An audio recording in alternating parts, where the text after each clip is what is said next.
NCAA women's basketball with Brown and scores of the Wednesday, March 12th, 2010. So a little free Tim by Jeremy. So I'm gonna try and do a tiny one that with Brown here. So we have just waiting for another semi-show. So here. So we was in earlier. We had Ball State defeat Western Michigan 82-43. That's Southern. Won by 20 or previewing 16-14. Now we have Southeastern Louisiana. They're 16-9. Incarnate Word. Norfolk State. Had a close for 29-1. But now Norfolk are up 14-32 at the end. 45-43 in the third. 4:49 in the third. In the meantime, Fairfield up one only on 32-31. Fairfield lost the last game of the regular season.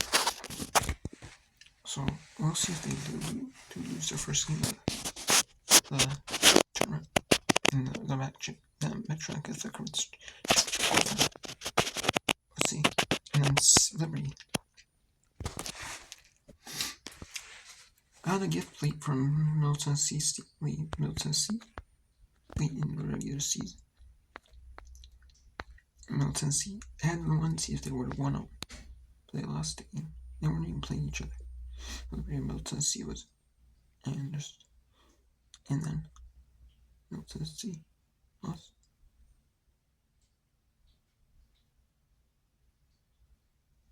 And Liberty.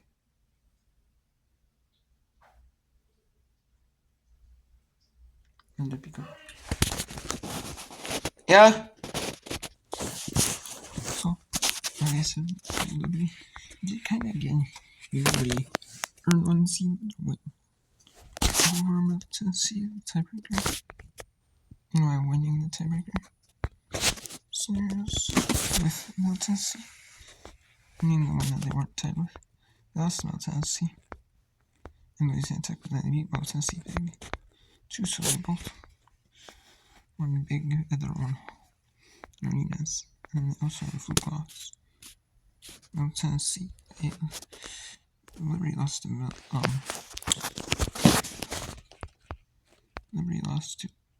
They lost to Liberty actually. They lost to Western Kentucky. That's what it was. So it was a Liberty game. Middle Tennessee lost late.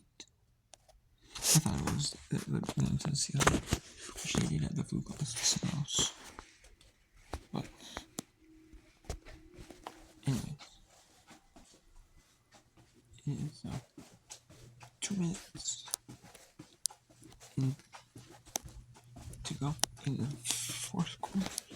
We have Southeastern Louisiana leading by 16 over the number 4 seed Incarnate Word. So let's take you to back in here. Check out.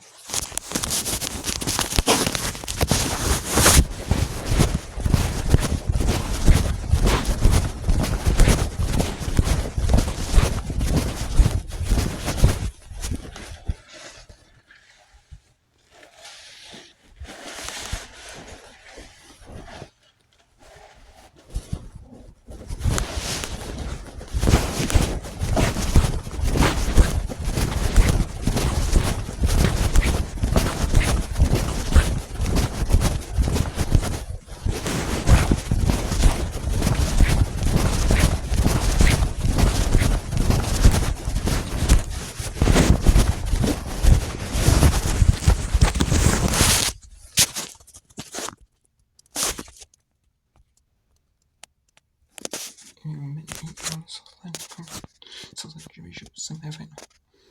The women's finals, the semifinals are first, and then the men's finals afterwards. So they would just have a morning session, and like an evening session, or or they have it like 12:30 or like 11. It's Lake Jersey, so 11 and 1:30 Eastern, or 1:30 local. And then it is, they could have it like the men's be at 4 and 3, say 4, and 6:30 straight. Or they could have it, be an evening session, be at like 6, 8:30 local, or be 5, 7:30 local. But they have to move this up here in T, that these ones just don't overlap the start. They have a 30-minute warm-up time. One of the games is going to overtime. So on TV, the men's final can be, the women's final doesn't worry about that, but the men's does. So, in Southeastern League is going to go on the face winner of Stephen Frost, the 3 seed, and Lamar, the 2 seed.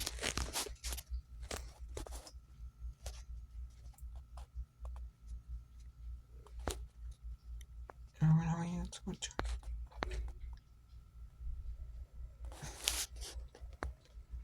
But now, let's go to.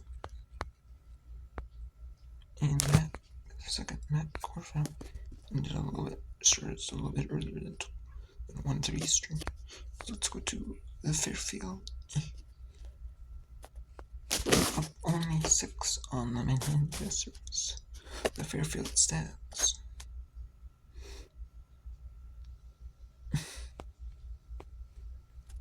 Manhattan Jessers had the 8 seed.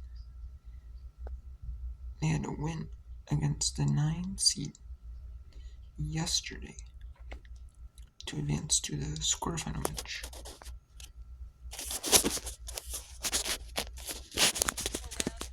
And then they roll to the basket.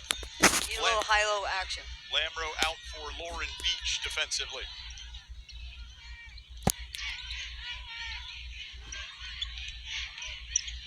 Amar leaves it for Urich, and Petra got fouled. Good clear out. Amar took the ball to the left side. Down Urich underneath.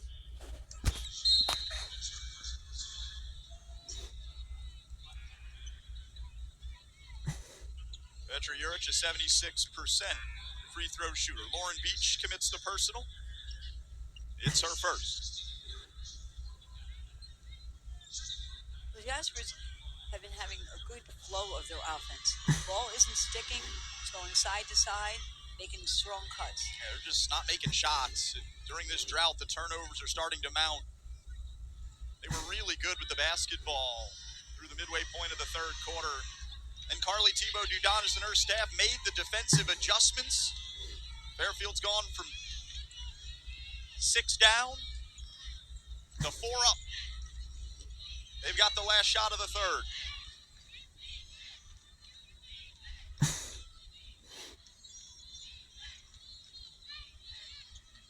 A little one-on-one action. 8 seconds, there goes Lamro. Finds a shooter. Anderson. Rebound for Amar. 3/4 court heave as well. And that is well short. And Fairfield only up 4, but they're up 4 late in this one, 3/4 of the way through that one. That's a good way to wait.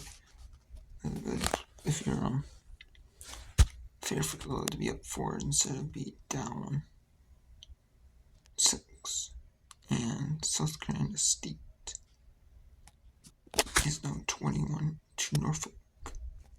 They're pretty even in the first quarter. You can see teams here with like Norfolk for a quarter, but maybe a quarter and a half. But this year they hang. So maybe for a quarter, like a little bit quarter and a half. But just they couldn't hang on to them. And with them at they just couldn't. And that's the only game on right now. Is South Carolina State and Norfolk State.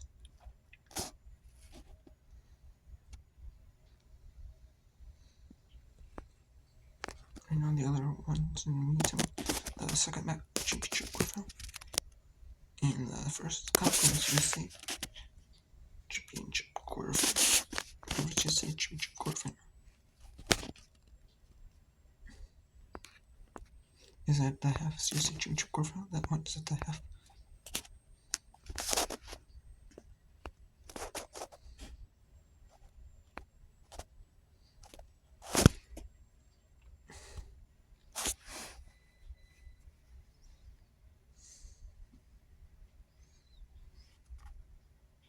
And that is airball. And it's going to be South Carolina, Norfolk State position. So,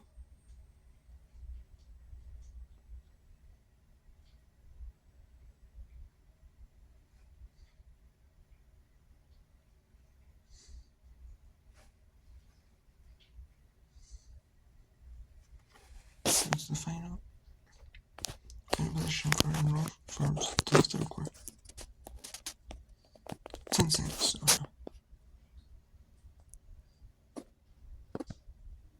in the double tap. And they wrote it. And they're going to try it again. And now, and after 3 quarters, Norfolk up 21 on 2-3 South Carolina State.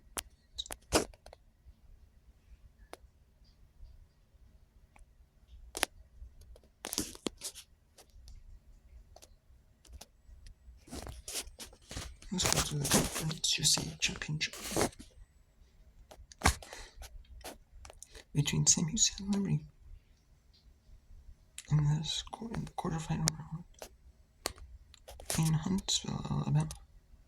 It was in Frisco, Texas, when they had the dual courts going on. But they had a lot more teams in Conference USA. Prior, it was in the last year of that conference was 2023 Conference USA Championships, basketball championships, the men and women. And it was when the men had to deal, the men's games had to deal with like Stadium Network to show both of them. And like it would be on also be on like Stadium, which was like an over there free over there streaming service. It was on like Stadium, WatchStadium.com as well. And then it was also they affiliated with like Bally Sports. So some of the games that they aired, like Bally Fox Sports, and then when Bally Sports so it was Bally Sports, and then they kind of teams still exist, but it's like very limited in the programming it shows. And they got rid of the Conference USA Basketball Championships, the men's games even. And they would do it over the one quarter, the featured game, and the second quarter, and then they filled the other time. They would show the rest of the court. The second quarter game.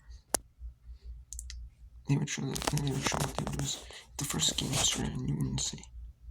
And then the second game started at 12:30. You would have the one showing noon complete finish. So that one is the main game. And the 12:30 game. Then during halftime of the first game, and then after the end of the first game, the Court A game, they would show us the Court B game, and then they would have the Court A game in full.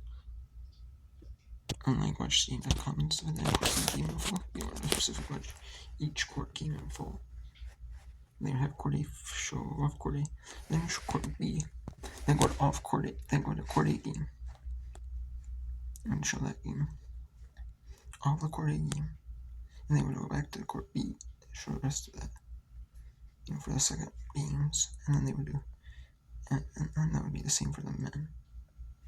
Well, on Stadium, that would be if the men and women were back on Stadium, that's how they would do it. But since ESPN Plus, or ESPN3, that's what they did. Well, they really did that, but except you just had to go click on the thing. See Court B. They would show Court B, a little bit of Court B game during halftime of the Court A game. And then the Court B game, they would show So during halftime, just in the quarter game. So yeah, we have Liberty leads this one, which is kind of interesting. Which I actually like the two quarters. I know people think, oh, it's kind of odd. It kind of reminds you of like the basketball tournaments they had on when you're like a kid. You know, they had like multiple courts, and then they had like little space in between the games. Courts, you know, and they would have court B on, and then they would have another court, but they would have like a totally separate, like, it was more like different than something a little bit similar, but they had it so like, you know, you couldn't like, you know what I mean? But no, it was kind of unique. I kind of liked it. The two courts, like court A, court B. I actually like that, you know.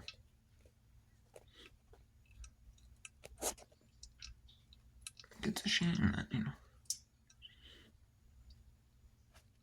like, you know, like some of these conferences. If I was a conference and I could do that, court A, court B.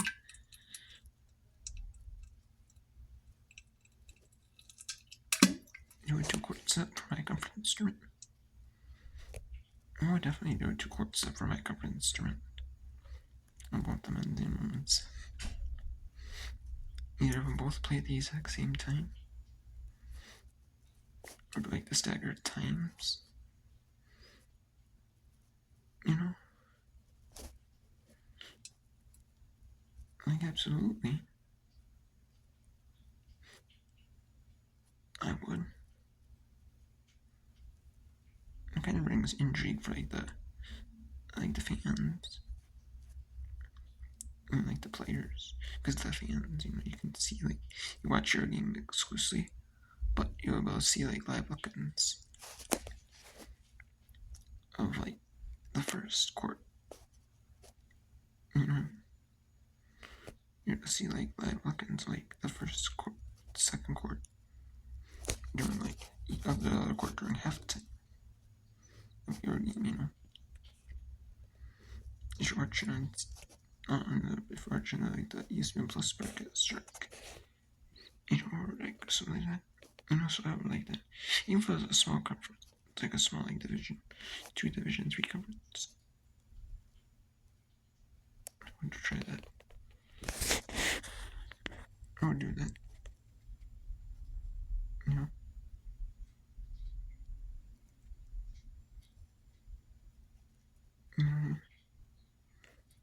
I was trying to do that. You know, if they had like the squad, like two courts, even, I would try to definitely do that, you know? Court B, you know?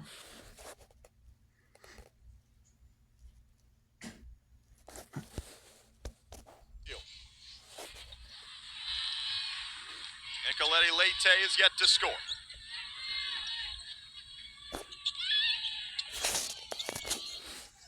Jasper's making the Stags work. Freshman, posting, senior, and pension.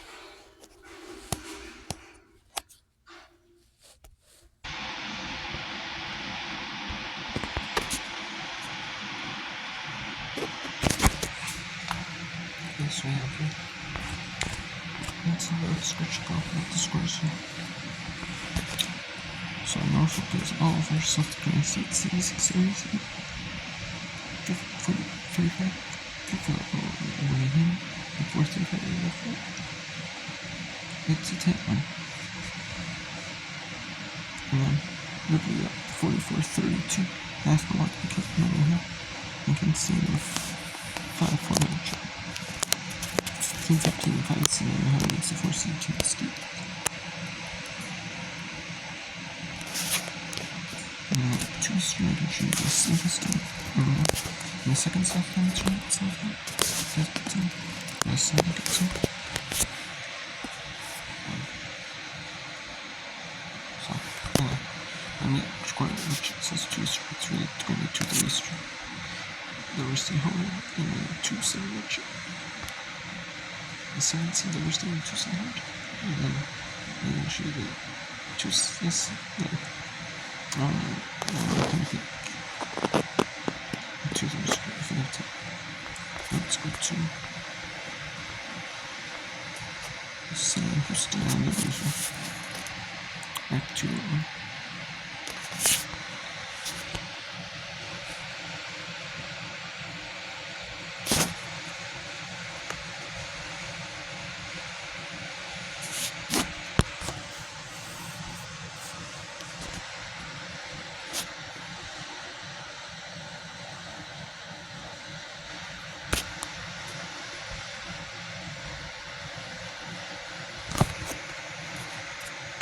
this one actually should go a little bit earlier. So Here's a little crossover. Way back. Wide open three, but that was an NBA plus three by Trevor. Yeah, mismatch there is Tiana Gray and Bridget Dunn got switched up, but didn't take advantage with Chandler being guarded by Dunn on the mismatch of the guard activity. Tyler spins into a double team. Good drop off.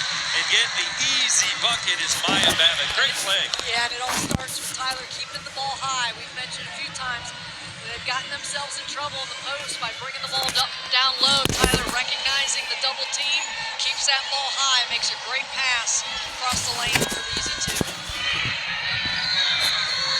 Motion for the Redhawks as we're knotted at 15, down to 10 on the shot clock.